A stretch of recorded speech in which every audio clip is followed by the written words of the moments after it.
The other day I put on a pair of trousers and realized I now needed a belt to keep them up.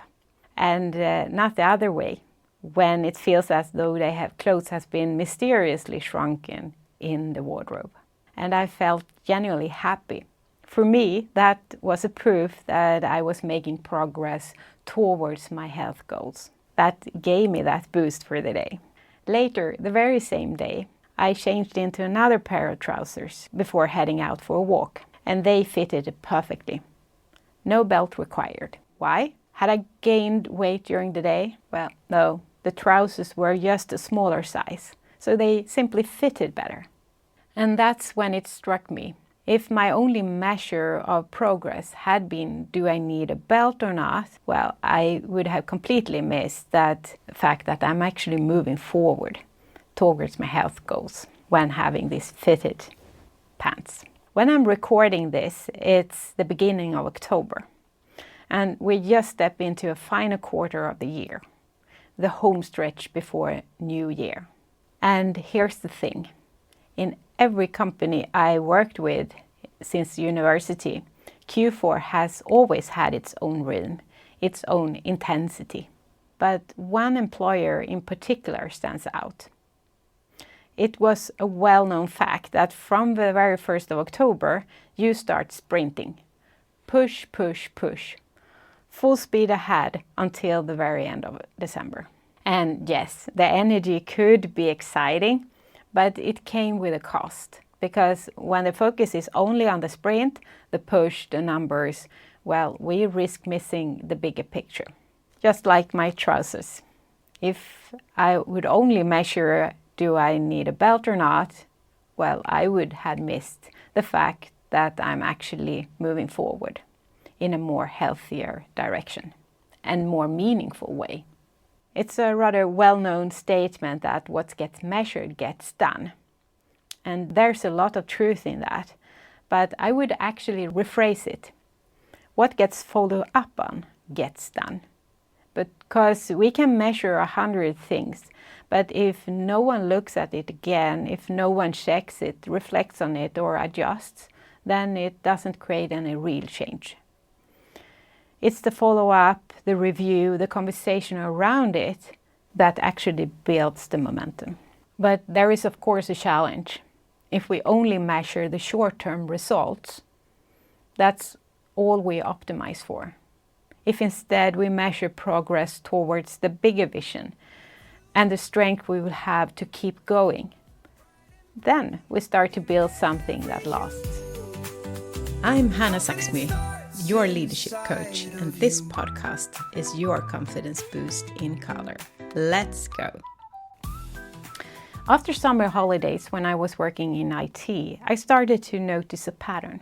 Every year, the change requests that came in after the vacation often contradicted the changes we had already implemented before the break. Some could easily be removed, others were deprioritized. But then there were the stubborn ones. Well, not the item as such, the item owners, who could put in enormous effort to explain, to debate, to convince the prioritization board why their request had to be worked on. They simply wouldn't take no for an answer. So I began spending time with them. Why is this so critical? What results do you believe it will bring? And what makes it hard for you to take in other perspectives? After a while, a theme started to emerge. And I would say most of the cases, the persistence wasn't really about the change request of itself. It was about personal goals. Targets agreed with the manager at the start of the year. If those targets weren't met, they would fail, and by that, miss their bonuses. There was a real monetary implication on this one, which meant resources were being pulled towards items that didn't actually move the company towards its goals, instead of reviewing and adjusting the goals themselves.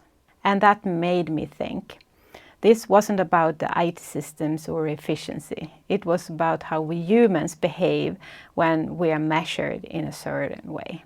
And I've seen it in myself too. For years, when I set health goals, I measured success by the number on the scale, week after week. Yeah, I hit the number. Twice I lost like 25 to 30 kilos, but I didn't sustain it. As soon as the measure disappeared, as soon as I ticked that box, I slipped back. I hadn't really taken in the long-term perspective on this one. It's the same with those change requests. If the only thing that matters is hitting a target, well, creativity, collaboration and perspective go out of the window. The focus narrows to, I must hit this or I fail. The problem isn't the ambition. The problem is the measurement. And that's why I found this conversation so interesting. I was listening to Simon Sinek, who was interviewing Ben Francis, the founder of Gymshark. He talked about how the decision-making have evolved. In the early days, the focus was on rapid growth, hit the targets, prove yourself. Well, every choice measured against short-term wins. It's like chasing the numbers on the scale. You might get there, but you're not necessarily building something that lasts. Today their perspective is completely different. And he said, we're building a company that should exist in 100 years. And when you hold that perspective, your questions, your focus, that will change. Not just, will this help us hit the quarter targets, but does this strengthen us for the long run? Will this still make sense 10 years from now? And that's the difference between measuring for the sprint and measuring for a marathon. So now, this is where the confident framework feels like a proper conversation partner. Let's talk it through together, not as a checklist, but as prompts that you can try on. If we start with clarity, do we actually know where we are heading? Because if we don't, our measures defaults to what's loud, urgent, or easy to count. With clarity, the milestones become meaningful, not just visible. Then ownership. Who owns the goals? If they're imposed, people chase them for the bonuses. If they're owned, measures connect to the values and purpose. That's when commitment replaces compliance. What about nurture? Are we creating conditions to keep going? Energy, recovery, support. It's not enough to track output. We need to notice whether we're resourced to sustain progress. Focus asks, what truly matters now?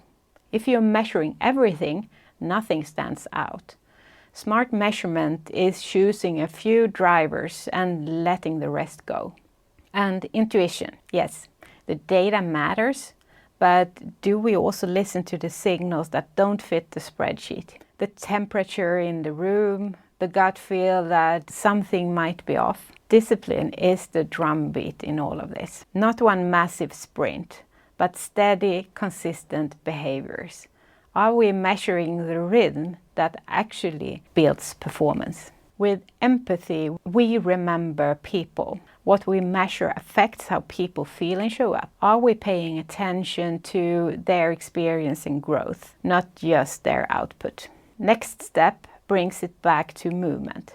Big vision can be overwhelmed. Did we take the next aligned step? And that's how confidence compounds. And finally, truth. Do your measure reflect who you are and the culture you want to create? If not, they won't be sustainable. Truth keeps us anchored while we grow. So when we look at where you are right now, ask, am I measuring in a way that reflects a confident leadership? If you do, your measures won't just track performance. They guide sustainable growth and real lasting impact. So how do we apply this, especially now when we already are in Q4? I like to look at the measures through 3 lenses. The first one is results. Yes, results matters. Revenue, delivery, KPIs. They give us something concrete to aim for. But if that's all you measure, then you default to the sprint. At high speed, you risk rushing, ticking boxes, and missing critical new informations along the way. And therefore, I put a lot of emphasis on the second lens, which is routines, which consistent actions actually build capacity over time. Personally, it's the routines that keep me healthy. In the business, it's leadership practices, healthy goal-setting processes, innovation processes. They don't always show up as an immediately return, but they are the engine for the long-term performance. And here's the rub. Almost every organization I have worked with knows that they can't stay as they are and still be relevant tomorrow, which means that innovation and adaptation aren't optional, they're survival. So the routines you establish now must deliver both the Q4 results and also the rest of the year, meaning keep you on the track for the vision. And thirdly, resilience. How strong are we at the very end? Do we still have the energy, creativity, and capability to keep going? It's one thing to hit the quarter's numbers. It's another to finish with a team that is engaged and ready for the next chapter. When you measure across all three, results, routines, and resilience, you get a far more honest picture of the direction. Because yes, what gets measured gets done, but as I said, what's follow-up? That's the importance. The deeper question is, are you measuring only for the sprint or also for the marathon? That's why I keep returning to the vision. Keeps talking about that. Create real clarity on what matters. Involve your team, your whole organization in shaping the milestones along the way. When people understand not just the finish line, but the meaningful steps in between, well, you will build alignment, ownership, and the strength to keep moving together. And one more thought. If you put all your emphasis on a Q4 sprint, what are you really saying? That only Q4 matters? But what about the other 3 quarters? How much more can you achieve if you treated all 4 as part of the same race, not one desperate push at the end? So I guess it's pretty clear where I stand on Q4 sprints. So today, when I measure my health goals, I focus on whether I'm consistent with the routines I've chosen. Because I have envisioned a daily life where I have good habits that are supporting me and makes it simple to feel good. That is part of the clarification I have made for my health goals. I honestly have no idea what my current weight is. Because for me, the health goal is to building habits I can sustain. I'm done with hitting a target weight and then losing it again. I notice how my clothes fits, how strong I feel, how much energy I have. And twice a year I review the routines. Long term, not quick fixes. I apply the same thinking to my business. I am in this for the long run. If I only measure external goals like revenue, growth, market figures, I risk pouring attention into things that I can't fully control. What I can control is what I can do consistently over time. The routines and actions that move me and my company towards the vision. So what about you? As you go into Q4, try these questions. What are you currently measuring? And does it tell the whole story? Which routines could you track instead to strengthen long-term performance? How are you measuring resilience for yourself, for your team, your organization? So you don't just hit the sprint, you sustain the marathon.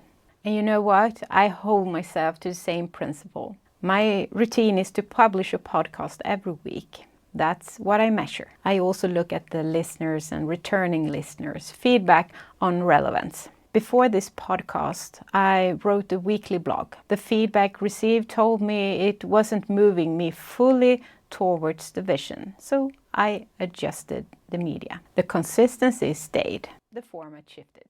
Consistency is the real key. And speaking of consistency, when I switch off the microphone and the camera today, I'm heading out for a walk. That's part of the rhythm too. And remember, after Q4, Q starts straight away. There's no pause, which means right now you're ahead of the game. You can already take steps to enter the new year with strength and momentum.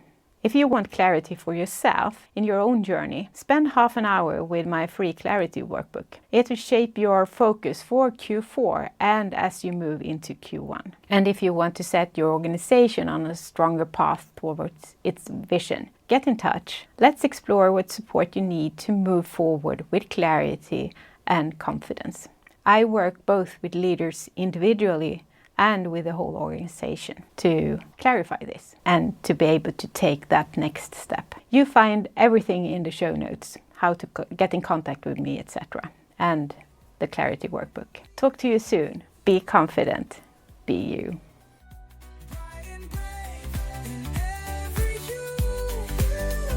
Confidence starts inside of you.